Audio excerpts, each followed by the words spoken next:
Жеңиш Молдахматов Замандаш саясий партиясынан кетти. АКШдагы нааразычылык акция. Кыргызстандын элчилиги мекендештерге эл көп чогулган жерлерден алыс болууга чакырат. Матраимовдордун адвокаты Свердлов райондук сотунун судьясы болуп дайындалды. Facebook, Twitter жана YouTube Трамптын аккаунтун жаап салышты. Жеңиш Молдахматов Замандаш саясий партиясынан кетти.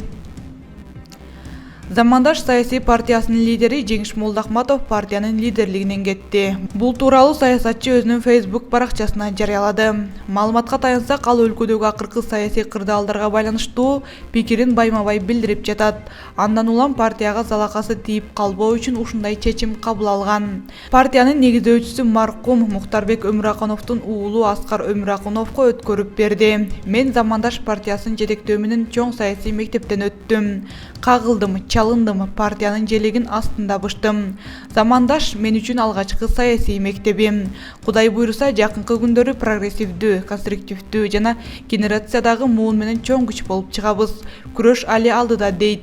Эске салсак, Жеңиш Молдахматов аталган партияны 2018 жылдан бери жетектеп келди. 2020 жылы пандемиянын алдында бир катар жергиликтүү кеңештердин шайлоосуна катышты. Бирок өлкөдөгү абалга байланыштуу шайлоо белгисиз мөөнөткө калтырылган. Кийин парламенттик шайлоого катышкан.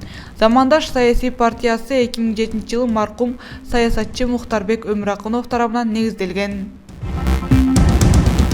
АКШдагы нааразычылык акция. Кыргызстандын элчилиги мекендештерге эл көп чогулган жерлерден алыс болууга чакырат.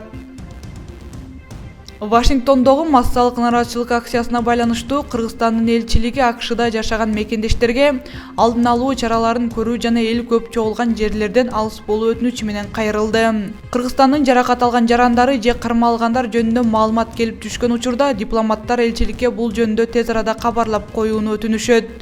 Нааразычылык акциялары АКШдагы президенттик шайлоонун жыйынтыгын чыгарууга байланыштуу өтүп жатат. 6 январда Конгресс шайлоонун жыйынтыгын бекитиши керек болчу. Бирок Трамптын тарапташтары Капитолийдин имаратына кирип келишкен. Нааразычылык акциясына чыккан бир адамдан октон жаракат алгандыгы кабарланууда. Нааразычылык акциялары АКШдагы президенттик шайлоонун жыйынтыгын чыгарууга байланыштуу өтүп жатат. 6 январда Конгресс шайлоонун жыйынтыгын бекитиши керек болчу. Бирок Трамптын тарапташтары Капитолийдин имаратына кирип келишкен. Нааразычылык акциясына чыккан бир адамдын октон жаракат алгандыгы кабарланууда. АКШдын борборуна коменданттык саат режими киргизилди. Матраимовдордун адвокаты Свердлов райондук сотунун судьясы болуп дайындалды. Президенттин милдетин аткарып жаткан спикер Талант Мамытовдун 6 январдагы жарлыгынын негизинде жергиликтүү сотторго бир катар судьялар дайындалды. Алардын арасында Матраимовдордун үй-бүлөсүнүн жана Ысмайыл ата Матраимов атындагы фонддун адвокаты Лейла Байдаева да бар. Талант Мамытовдун жарлыгынын негизинде Лейла Байдаева Бишкек шаарынын Свердлов райондук сотунун судьясы болуп дайындалганын президенттин басма сөз кызматы билдирди. Маалыматка караганда, президенттин милдетин аткаруучунун дарегине соттор кеңеши тарабынан Бишкек шаарынын 3 району, Нарын жана Ысык көл облустарынын судьялык кызматына 9 талапкерди дайындоо боюнча сунуш келген.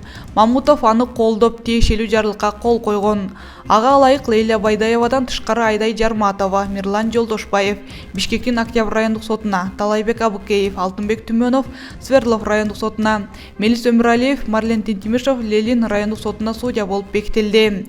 Ошондой эле Бермет Мырзаканова Ысык көл облустук сотуна, Замир Алыбаев Нарын облустук сотуна судья болуп дайындалды. Жарлыктар кол коюлган күндөн тартып күчүнө кирет. Байдаева жогорку кеңештин депутаты Искендер Матраимов менен анын аялы Минавар Жумаеванын Ысмайыл Матраимов атындагы фонддун адвокаттарынын бири. Ал Матраимовдордун үй-бүлөсүнүн Азаттык радиосуна журналист Али Токтакуновго Клоп KG жана 24 KG сайттарына каршы жазган доо арызы боюнча иште алардын кызыкчылыгын коргоп келет. Facebook, Twitter жана YouTube Трамптын аккаунтун жаап салышты.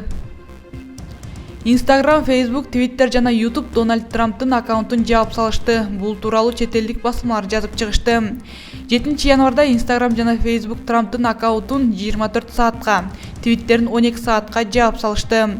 Мындан тышкары YouTube платформасы Трамптын Капитолийдин жанындагы тарапташтарына видео карылуусун көрсөткөн жок. Социалдык тармактардын администрациясы мындай видео алардын талаптарын бузат деп ырастоодо. Ошентип ушул убакыт аралыгында Трамп бул платформаларда эч нерсе жарыялай албайт. Эске салсак, бүгүн 7 октябрда Дональд Трамптын тарапкерлери Вашингтондогу Капитолийди андан соң Сенат залын басып алышкан. Ал жерде президенттик шайлоонун жыйынтыгын бекитүүгө багытталган жыйындар өтмөк. Айрым адамдар жаракат алышып, бирөө каза болду. Трамп өз кезегинде демонстранттарды тынчтыкка иш алып барууга жана полицияны колдоого чакырды.